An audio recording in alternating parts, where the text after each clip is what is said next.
அதிமுக ஆட்சி மீண்டும் அமைந்தால் கஞ்சா உள்ளிட்ட போதைப் பொருள் ஒழிக்கப்படும் என அதிமுக கொள்கை பரப்பு துணைச் செயலாளர் காளியம்மாள் தெரிவித்திருக்கிறார். செங்கல்பட்டு மாவட்டம் தொகுதி தேசிய ஜனநாயக கூட்டணி சார்பில் போட்டியிடும் அதிமுக வேட்பாளர் கஜேந்திரனை ஆதரித்து அதிமுக கொள்கை பரப்பு துணைச் செயலாளர் காளியம்மாள் பரப்புரை மேற்கொண்டார். தொடர்ந்து பேட்டியளித்த அவர், திமுக 10 ஆண்டுகளாக ஒரே வேட்பாளரை நிறுத்தாமல் புதிய வேட்பாளரை களமிறக்கி இருப்பதாகவும், சட்டம் ஒழுங்கு மற்றும் போதைப் பொருள் பிரச்சினை அதிகரித்திருப்பதாகவும் விமர்சித்தார்.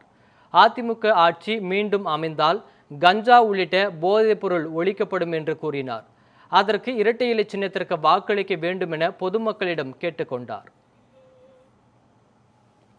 அதிமுக வந்தால் என்ன மாதிரியான நலத்திட்டங்களெல்லாம் செய்வோம், மக்களுக்கு என்னென்ன பிரச்சனைகள் தீர்க்கப்படும் அப்படின்றதையும், குறிப்பாக செங்கல்பட்டு மாவட்டத்தில் இருக்கக்கூடிய இந்த போதை, கொலை, கொள்ளை போன்ற பிரச்சனைகள் தீர்க்கப்பட்டு இங்குள்ள மக்கள் சரியான சுமூக வாழ்வு வாழ்கிறதுக்கான எல்லா ஏற்பாடுகளும் செய்யப்படும்னு மக்கள் மத்தியில் பரப்புரை செஞ்சுட்டு வரோம். அதில் குறிப்பாக இன்றைக்கி 2-3 நாட்களுக்கு முன்னாடி பேசின ஒரு காணொலி பார்த்தேன். திமுகவினுடைய கூட்டணியில் இருக்கக்கூடிய மரியாதைக்குரிய தேமுதிகவினுடைய பொதுச் செயலாளர் அவங்களே ஒரு ஒப்புதல் வாக்குமூலத்தை கொடுத்துருக்குறாங்க.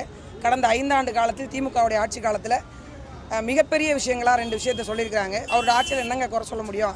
2 பிரச்சனை தான் இருக்குன்னாங்க. ஒன்று என்னன்னு கேட்டிங்கன்னா, நாடு முழுக்க போதை, இந்த கஞ்சா புழக்கம், போதை புழக்கம் ரொம்ப பரவலாக இருக்குது அப்படிங்கிறது அவங்களே சொல்லியிருக்கிறாங்க. 2வது பக்கம் பார்த்திங்கன்னா, பெண்களுக்கு எதிரான குற்றங்கள், இதை யாராலையும் சகித்து கொள்ளவே முடியாது.